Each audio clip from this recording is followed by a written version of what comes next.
সবই হয়ে গিয়েছে, এবার শুধু ঠাকুরটা লাগানোর পালা।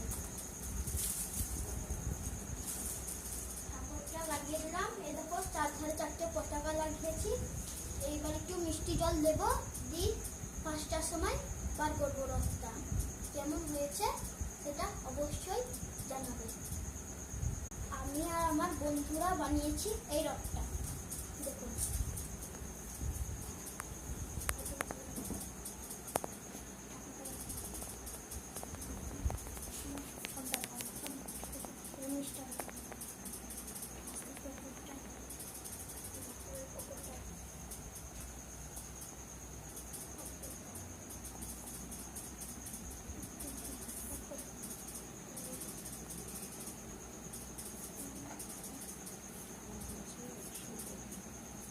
কেমন হয়েছে অবশ্যই বলবে।